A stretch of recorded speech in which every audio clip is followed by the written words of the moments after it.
Păzește-mă, Iisuse, de tot ce este rău.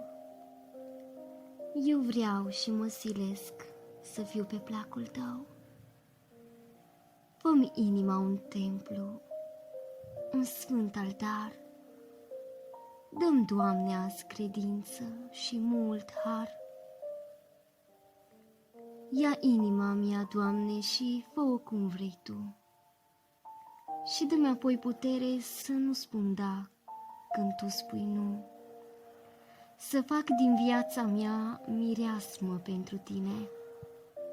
Ajută-mă mereu să fac doar ce e bine. Păzește-mi, Doamne, gândul de tot ce e murdar, să cucerești Tu mintea cu tot ce înseamnă har. Nu mă lăsa din mână ca nu cumva vreun gând să-mi poată lua speranța și sufletul îmi pierzând.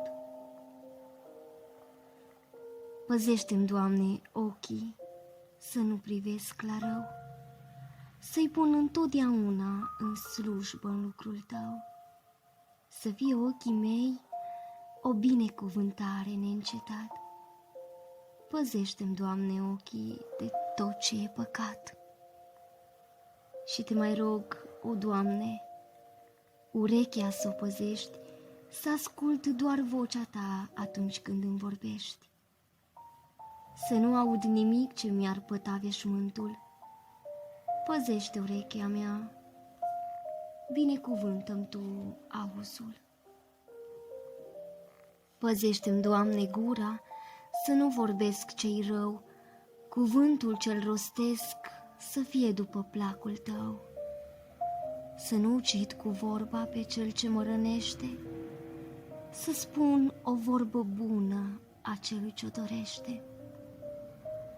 Cuvântul ce-l rostesc rămâne scris în cer, de aceea azi Te rog, nu mă lăsa să pierd. Ia gura mea și pune în slujba Ta mereu, să fiu o alinare pentru acei ce pierd. Fă, Doamne, glasul meu să-ți cânte neîncetat, pentru a Ta iubire și harul-ți minunat. Un cântec de iubire să aduc pe altarul Tău, să nu cânt pentru lume, ci doar numele Tău. Păzește-mi, Doamne, mâna și dă-i puterea Ta, să fac doar fapte bune mereu cu mâna mea, să nu mi-o trag înapoi când Tu îmi cer să lucrez, să lupt prin fapta mea, credința să-mi păstrez. Să întind în rugăciune mereu mâna curată, să nu o murdăresc cu vină niciodată. Să fie mâna mea ca mâna Ta, Iisus, să nu se obosească până în cerul sus. Păzește-mi, Doamne, pașii ce-i fac pe acest pământ, să las în urma lor credința unui sfânt, să alerg la cel sărac, la cel orfan ce plânge, pașii mei să nu se oprească doar când viața mi se stinge. Să nu mă duc la ce-i rău, o Doamne, niciodată. Păzește-mi pașii de pribeag, Te rog, o Tată.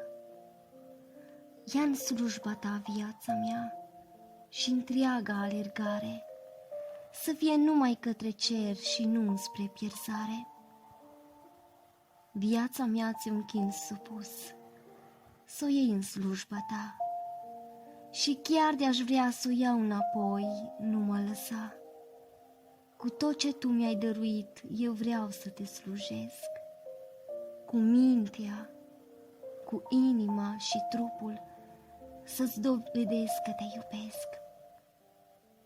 Veghează Tu, o Doamne, totdeauna, cel rău să nu-mi poată lua cununa.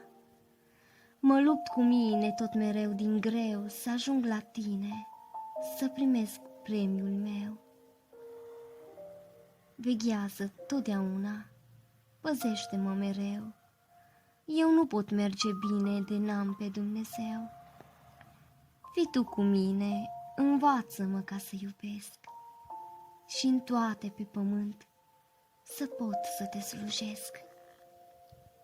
Iar când din lumea aceasta la tine mă vei chema, să pot pleca acasă, acolo în țara ta.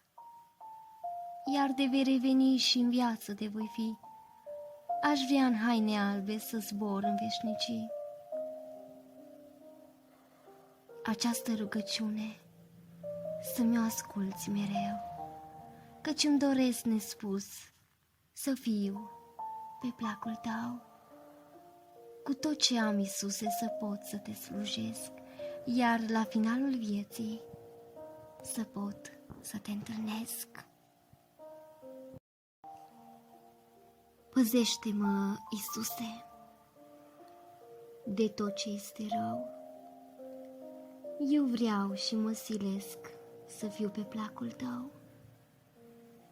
Fă-mi inima un templu, un sfânt altar,